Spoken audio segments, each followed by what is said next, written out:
Halo and welcome back, teman-teman netizen atau warganet yang saya hormati semuanya. Di konten terbaru hari ini, saya ingin memberikan analisa dari pertandingan semifinal Liga Champions leg pertama antara Arsenal versus PSG yang berakhir untuk kemenangan PSG dengan skor 0-1. Dengan hasil akhir ini, berarti PSG membuka peluang untuk bisa lolos ke final, walaupun Arsenal masih punya peluang. Jika nanti di leg 2, Arsenal bisa menang dengan mencetak 2 gol, tanpa kemasukan 1 gol pun. Tapi yang paling penting bagi PSG, mereka bisa mencuri start. Dan jujur teman-teman, saya tidak terkejut sama sekali dengan kemenangan PSG. Karena tim ini semakin baik performanya setelah mereka lolos ke babak perempat final. Dan terlihat jelas dari cara bermain, para pemain PSG bermain tanpa beban. Kali ini, mereka menunjukkan bahwa jika sebuah tim punya materi pemain yang merata dan juga bisa bermain secara kolektif, maka tentu akan sulit dikalahkan oleh tim manapun. Karena sebetulnya di atas kertas, jelas Arsenal yang diunggulkan. Apalagi setelah sebelumnya Arsenal menyingkirkan Real Madrid. Tapi mungkin para pemain Arsenal berikut pelatihnya, Mikel Arteta, lupa bahwa Luis Enrique ini juga bukan pelatih kaleng-kalengan. Dia adalah pelatih yang syarat berpengalaman dan pelatih yang menjalin komunikasi yang sangat baik dengan para pemain PSG. Sehingga walaupun bermain di kandang Arsenal terlihat jelas PSG juga bisa memberikan perlawanan, padahal kita tahu bahwa tim ini sebetulnya performa away mereka tidak begitu bagus. Tapi di pertandingan dini hari tadi, para pemain PSG bermain all out dan tampak jelas mereka tidak terpengaruh dengan dukungan dari supporter tuan rumah dan kelihatan sepertinya mereka bermain di venue netral. Karena dari segi jumlah peluang juga, para pemain PSG bisa menciptakan banyak peluang yang berbahaya. Apalagi di babak kedua, setelah para pemain PSG itu memilih untuk fokus dalam bertahan dan hanya sesekali membangun counter attack, tapi tidak di babak pertama. Jadi yang saya kaget pada saat saya melihat permainan PSG di babak pertama, mereka tidak bertahan dan mengandalkan counter attack saja. Tapi mereka pressing para pemain Arsenal dan kemudian dengan cepat mengalirkan bola ke ruang pertahanan Arsenal. Mungkin itulah yang membuat para pemain Arsenal terkejut. Ternyata PSG berani bermain terbuka. Dan mungkin juga para pemain Arsenal overconfident bersama juga dengan pelatihnya Mikel Arteta setelah sebelumnya menyingkirkan Real Madrid yang bukan saja adalah juara bertahan dari Liga Champions, tapi yang sama-sama kita tahu adalah rajanya dari Liga Champions. Namun kan PSG ini dipenuhi juga oleh beberapa pemain muda. Salah satunya adalah Doué, luar biasa pemain ini. Saya ingat pemain ini sebelumnya atau tahun lalu membela timnas Prancis di Olimpiade, mainnya bagus banget. Dan kelihatan para pemain PSG itu bukan saja fokus dalam pressing, tapi juga fokus dalam passing dan pergerakan tanpa bola secara cepat.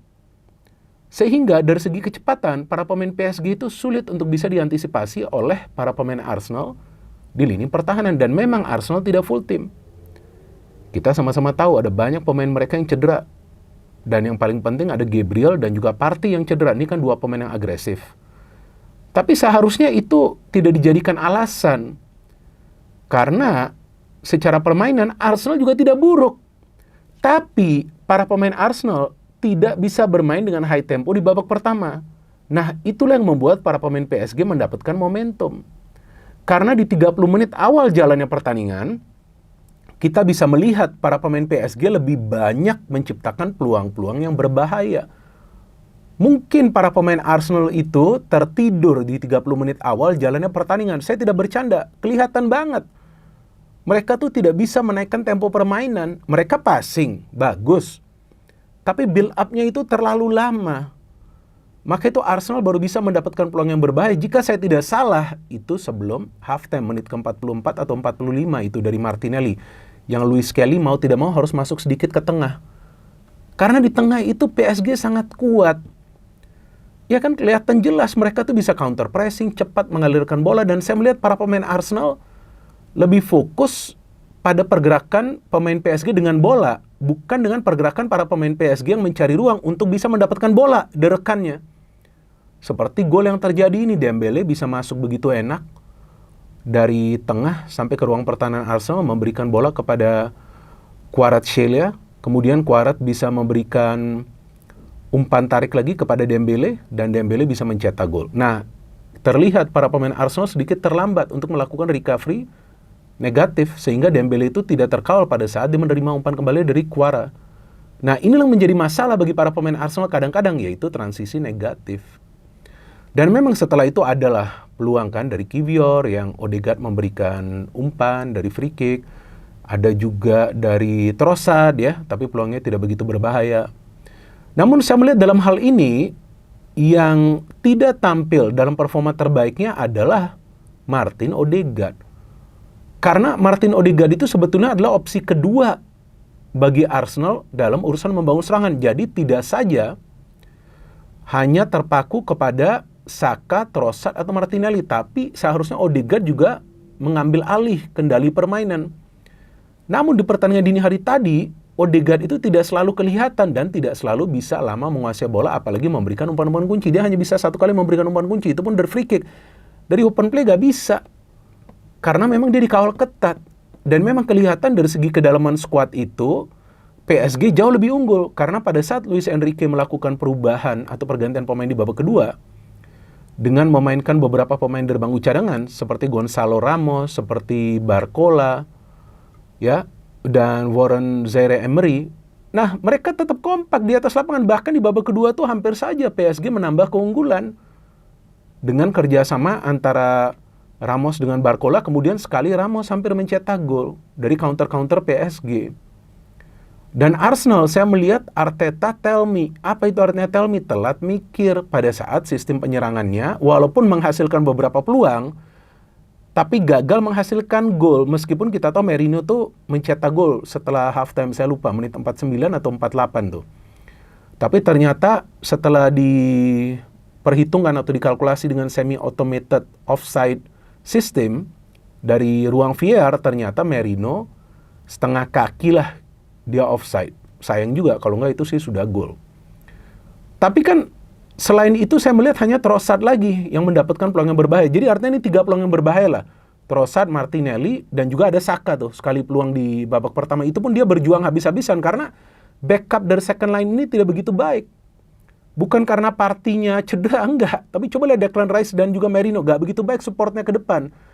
Kalau dari PSG, Vitinha atau Neves, siapapun itu, supportnya dari tengah tuh bagus. Bahkan Warren Zaïre-Emery pun bagus pada saat masuk. Jadi memang secara kolektivitas, PSG memang lebih baik. Bahkan Marquinhos pun hampir mencetak gol itu. Di babak pertama, Hakimi mainnya pun kuat di pertahanan. Donnarumma apalagi lagi on fire. Banyak saves yang dia lakukan. Jadi memang di pertandingan dini hari tadi, walaupun Arsenal juga bisa menciptakan banyak peluang, tapi secara sistem, PSG lebih unggul karena para pemain PSG sudah paham. Tekan Arsenal di tengah tanpa Partey, tentu lemah di tengah ya Arsenal, apalagi Jorginho juga tidak bisa bermain. Tapi pada saat mendapatkan bola, aliran bola itu harus cepat, bos. Jadi gak perlu terlalu lama, banyak gaya menguasai bola. Dengan satu sentuhan passing mereka, para pemain PSG terlihat lebih berbahaya pada saat mereka sudah memasuki sepertiga lapangan penyerangan. Nah, artinya bagi Arteta sekarang dengan opsi yang minim, dia harus memutar otak agar di second leg ini nanti dia harus menurunkan pemain-pemain yang memang bisa menyatu secara cepat. Karena leg kedua nanti juga adalah soal urusan mental. Sebetulnya kan Arsenal tuh tertinggal dini hari tadi di menit keempat. Masih ada 86 menit. Memang ada beberapa peluang, tapi seperti yang tadi saya katakan, tidak semuanya tuh peluang-peluang berbahaya. Tapi karena pelatihnya juga memang mungkin gak ada banyak pilihan di pertahanan, ya kan, karena Gabriel cedera, Ben White mungkin juga belum fit, sehingga terlihat pertahanan itu pada saat menangani serangan dari PSG, apalagi counter attack, itu kelabakan. Belum lagi di tengah, Odegaard-nya gak berfungsi secara normal, gak ada pemain lain. Oke, Nwaneri dimainkan, tapi juga sudah terlambat jelang pertandingan berakhir. Jadi saya pikir Arteta juga tidak ada pilihan, tapi dia terlambat mikir. Karena bisa saja dia memainkan Sterling, walaupun kita tahu lah Sterling bukan pemain yang sejauh ini perform, tapi bisa saja tiba-tiba dia perform. Dini hari tadi kan, Nah, ini sekarang menjadi PR bagi Arteta di leg 2. Dia harus bisa menurunkan pemain-pemain sesuai dengan konsepnya. Tapi sekarang Arsenal kan harus nyerang nih. Di Paris, hati-hati serangan balik dari Paris Saint-Germain. Tapi saya sepakat dengan apa yang dikatakan Arteta setelah pertandingan bahwa ini baru half time atau baru setengah babak. Masih ada babak kedua di Paris, tapi para pemain Arsenal harus lebih tajam dalam finishing. Oke lah, mereka bisa menang lawan Real Madrid, tapi sudah selesai itu pertandingan. Nggak perlu lagi lah sombong-sombong di sosmed, apalagi sebagian besar tuh fans dari Arsenal. Bukan saya memang fan Arsenal, tapi saya nggak pernah gembar-gembor. Tapi banyak juga fans dari Arsenal yang merasa bahwa Arsenal sudah menjadi juara dari Liga Champions. Belum juga lawan PSG, Pak. Lawan dulu ini PSG, selesaikan dulu. Kalau sudah masuk ke final, bolehlah gaya-gayaan, karena peluangnya sudah 50-50 dengan siapapun nanti tim yang akan dilawan. Jadi yang kita bisa pelajarin dari pertandingan dini hari tadi adalah, yang pertama, sebuah tim jika sudah merancang serangan yang baik, yang penting finishing itu bagus. Dan yang kedua, harus disiplin dalam bertahan dengan mengandalkan pressing mulai dari lini tengah, dan itu yang tidak bisa dilakukan oleh para pemain Arsenal, sehingga mereka kalah dengan skor 0-1. Tapi seperti yang tadi saya katakan di awal, masih ada leg 2 dan masih ada pertandingan semifinal lainnya yang akan dimainkan dini hari nanti. Leg pertama juga tentunya antara Barcelona versus Inter. Saya pasti nonton pertandingan tersebut dan saya akan membuat review dari pertandingan tersebut besok sore. Ya, kalau saya harapkan Barcelona bisa menang agar nanti di final ada salah satu tim yang memang difavoritkan untuk menjadi juara bisa tampil di final. Tapi bukan tidak mungkin juga jika nanti Inter Milan juga membuat kejutan, karena biasanya kejutan itu terjadi di Liga Champions di babak semifinal. No hate, no politics, only football. Salam sepak bola.